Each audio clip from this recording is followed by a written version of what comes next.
Welcome to another episode of Explaining the Joke, the video series where I take all the joy out of jokes by talking about it in detail.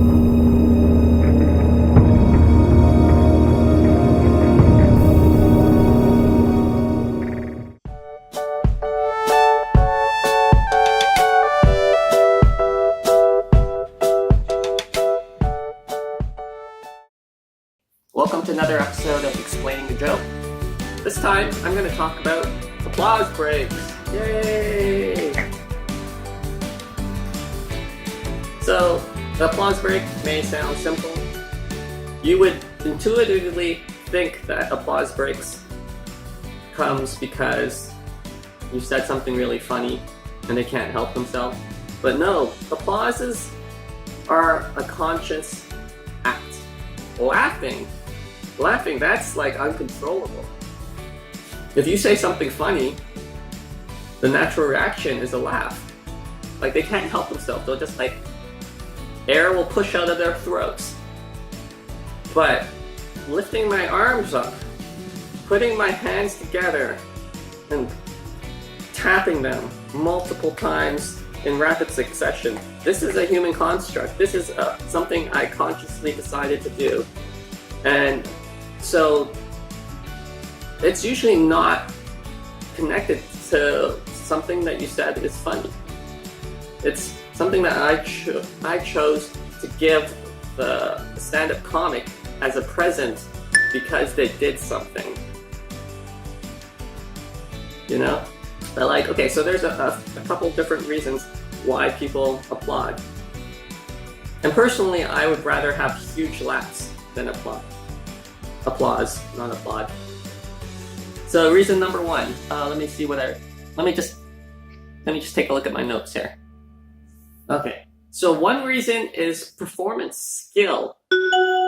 Like if someone does something very well and it looks like I could never do it and it took a lot of practice for them to be able to perfect kind of that one very specific technical skill, then people will applaud. So I'll give you two examples. Impersonations. If someone kind of trained their voice to sound exactly like someone, the rhythm, the deepness, the richness, the tone, everything, and they sound like Barack Obama or Arnold Schwarzenegger or whatever, like someone specific, people will often applaud after, like a minute-long thing of Barack Obama. Applause.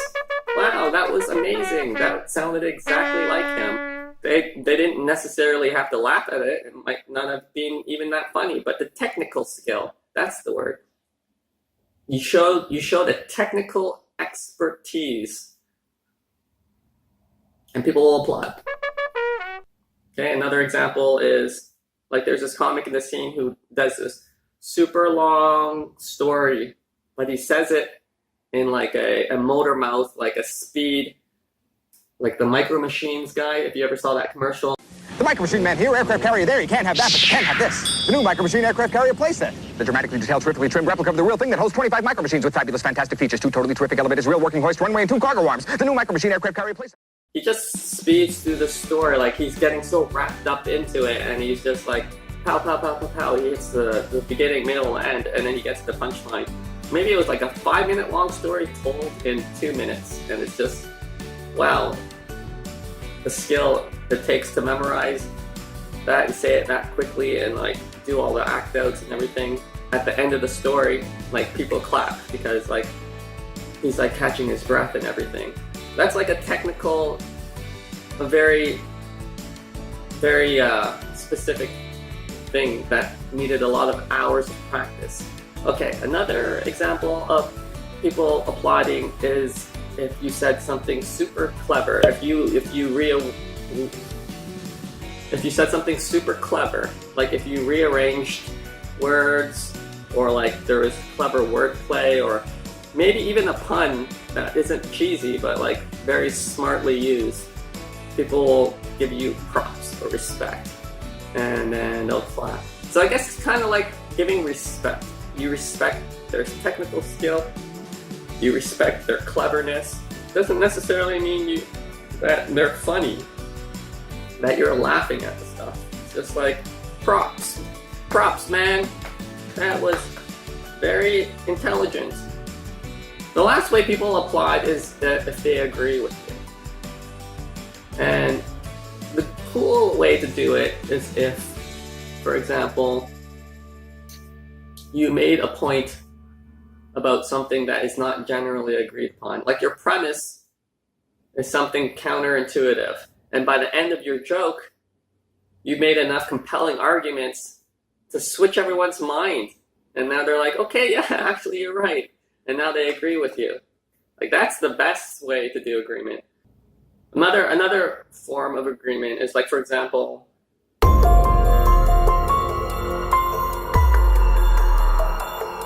I have a joke. Okay, another form of agreement is, for example, I have a joke about how Asian men aren't represented that well in Hollywood movies and TV shows. Like you never see an Asian guy get to kiss a white woman. The only time that ever happened in TV that I saw recently was The Walking Dead. Right? And then sometimes that will get applause because there's support behind that. They're like, you know what, that's true. And a closely related cousin, and maybe I'm kind of getting on the line, is pandering. You know, like saying something that is totally obvious that everyone thinks already. Oh, it's Mother's Day. Aren't moms the best, everyone? Hey, aren't moms the best? Of course, people are gonna applaud to that. They don't want to look like they hate moms. Moms are so nice. That's pandering. You're not bringing up new insight to this world. Really? Moms are the best? Moms are good? Oh man, I didn't know that. Thanks for convincing me and making me change my mind. But like, yeah, so applause comes from agreement. But the hardest and the best is when you brought up a non-agreed upon point, and by the end of your joke, you've convinced people to agree with you, and now they applaud. Bill Burr often does this. He'll approach a controversial premise, but by the end of it, he's convinced you, and people applaud. And that's amazing. That's really hard to do. But like I said at the beginning of this, ultimately, I would rather have a laugh than applause. You know, applause is respect. It comes from respect and agreement, whereas laughs come from because you said something funny and they can't help themselves. Anyways, that was this episode of Explaining the Joke. I hope I took all the joy out of applause breaks. Now you understand them, and now they won't bring you any joy because you know, and I may have convinced you they're not as good as laughs, but that's what I do. I take the joy from things. My name is Joe Vu. Alright, see you next week. Thanks so much.